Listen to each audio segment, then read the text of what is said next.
कोई अधिकार कभी नहीं मिल जाता है पत्रकार होने के नाते कि आप किसी की प्रतिष्ठा के साथ खिलवाड़ करें। और अगर ऐसा मिलता है तो आप बताइए। आप जो है पत्रकार हैं, आपका हमने सम्मान किया, पहला शब्द हमारा था आपका स्वागत है। आपने हमसे कड़े प्रश्न पूछे, हमने इत्मीनान से उसका जवाब दिया, हमने बुरा नहीं माना। लेकिन और बिना जाने, हमको पता भी नहीं था कि कौन है कौन नहीं है, लेकिन आप किसी की प्रतिष्ठा से इस तरह से खिलवाड़ करेंगे और कहेंगे हम पत्रकार हैं। तो हमने बहुत पत्रकार देख लिए, बड़े बड़े पत्रकारों की हालत देख ली। क्या बात करते हो आप? केवल पत्रकार होने से आपको लाइसेंस नहीं है कि ब्लैकमेल करें किसी को, किसी की प्रतिष्ठा से खिलवाड़ करें। आपने छापा कैसे? इसका जवाब जब हम पूछ रहे हैं तो कोई कुछ नहीं बोल रहा है, कह रहा है पत्रकार बिरादरी होती है। ऐसी कैसी बिरादरी होती है? और अगर ऐसी बिरादरी होती है तो थो है ऐसी बिरादरी पर, करो जितना विरोध करना हो हमारा। पत्रकार हो इसका मतलब ये थोड़े है कि आप कुछ भी छाप दोगे। 5 लाख रुपया लेकर के तृप्त हो गए, ऐसा शब्द आपके अपने शंकराचार्य के लिए छापते हो आप। और जब आपसे पूछता है शंकराचार्य तो आप उसका स्पष्टीकरण नहीं दे पाते हो। कहां से पता चला कि 5 लाख रुपया किसने दिया, कहां दिया, कब दिया? बताओ ना। ये बहुत गलत बात है भैया। पत्रकार बंधु, आपकी प्रतिष्ठा इसी में है कि आप सच छापें। आप आईना हो, आप पक्ष नहीं हो, आप किसी का विरोध नहीं कर सकते, आप किसी का समर्थन नहीं कर सकते।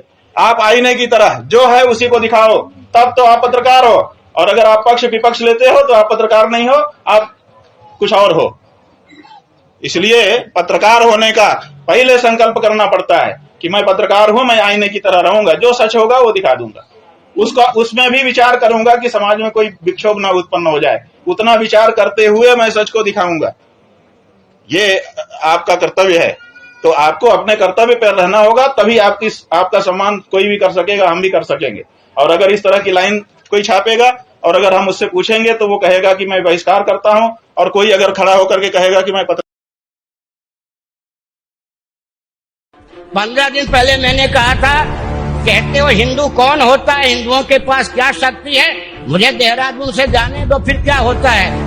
गंगा जी ने अपनी धारा निकाल ली या नहीं, विप्लव अपना स्वरूप दिखाया या नहीं। 10,000 वर्ष आगे क्या होगा वो भी मुझे भगवत कृपा से, गुरु ग्रंथ गोविंद की कृपा से दिखाई पड़ता है। मैं भारत के शासन तंत्र को सावधान करना चाहता हूँ। प्रकृति, केंद्रीय और प्रांतीय शासन तंत्र सहित राजनीतिक दलों को निकालने के लिए उद्यत है। अगर आप सुरक्षित रहना चाहते हैं तो भारत को सैद्धांतिक धरातल पर स्वतंत्र करने के लिए अपने पार्टी का आमूलचूल शोधन कीजिए, नहीं तो प्रकृति अब नहीं छोड़ेगी। प्रकृति का अर्थ क्या होता है? मयाध्यक्षेण प्रकृति सूयते सचराचरम हेतुना नेन कौन्तेय जगत विपरिवर्तते। भगवान की शक्ति का नाम प्रकृति है। और प्रकृति के परिकर कौन है? पृथ्वी, पानी, प्रकाश, पवन, आकाश। पृथ्वी, जल, तेज और वायु ऊर्जा के स्रोत हैं। जब कोई मनुष्य दुर्बल पड़ जाता है, क्रांति की बात नहीं करता, तो प्रकृति के जो परिकर हैं, पृथ्वी, जल, तेज, वायु, भूकंप के द्वारा, भूस्खलन के द्वारा, सुनामी लहर के द्वारा, अग्निकांड के द्वारा, दावानल के द्वारा, वात्या के द्वारा ये त्रासनश कर देते हैं। प्रकृति अपने हाथ में बागडोर संभाले, उससे पहले राजनेताओं को हम एक पवित्र अवसर देते हैं। सभी राजनेता हमारे लाडले प्यारे हैं, लेकिन सब बचते हैं कहीं आध्यात्मिक गंध न आ जाए राजनीति। जबकि राजनीति का अर्थ है राजधर्म, राजनीति का अर्थ है छात्र धर्म, राजनीति का अर्थ है अर्थशास्त्र, राजनीति का अर्थ है दंड नीति। और उन्मादी व्यक्तियों के तंत्र का नाम राजनीति नहीं है, अराजक तत्वों की बपौती राजनीति नहीं है। और संतों का, शंकराचार्य का दायित्व रहा है शासन तंत्र का शोधन। अगर शासन तंत्र शुद्ध होने के लिए तैयार न हो, उसे रसातल में पहुंचाकर, जैसा देश की रक्षा के लिए शासन तंत्र चाहिए वैसा शासन तंत्र दो। यह संतों का, महात्माओं का, शंकराचार्यों का पवित्र दायित्व है। उस दायित्व के निर्वाह के लिए हम समर्थ भी है। राम मंदिर का उद्घाटन हो रहा है, अच्छी बात है, होना चाहिए। लेकिन इस मंदिर उद्घाटन को बिल्कुल राजनीतिकरण कर दिया गया है, वो गलत है। सभी शंकराचार्य जी नाराज हैं और बहुत सारे साधु संतों को इन्होंने इनवाइट तो किया है, लेकिन सिर्फ ताली बजाने के लिए किया है। राम मंदिर के प्राण प्रतिष्ठा का काम हमारे शंकराचार्यों का था, वो देश के प्रधान सेवक कर रहे हैं। राम को हम किसी भी कीमत पर नहीं बिकने देंगे। राम का ये राजनीतिकरण कर रहे हैं वो बिल्कुल गलत है, सरासर गलत है। राम सभी के हैं।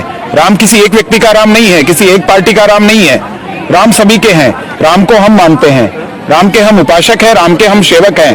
लेकिन अधूरे मंदिर का जो उद्घाटन किया जा रहा है वो सिर्फ और सिर्फ एक राजनीतिक तरीका है। Our party has many members who believe in many faiths and they are welcome to practice their faith and we respect them. So the Hindus in the Congress party has individual Hindus have every right to pray and worship wherever they like. But as a party, the party felt that going for a political event in what is frankly an incomplete temple because the work is not over. The timing of this appears to have been designed to benefit the political interests of one particular party, the ruling party.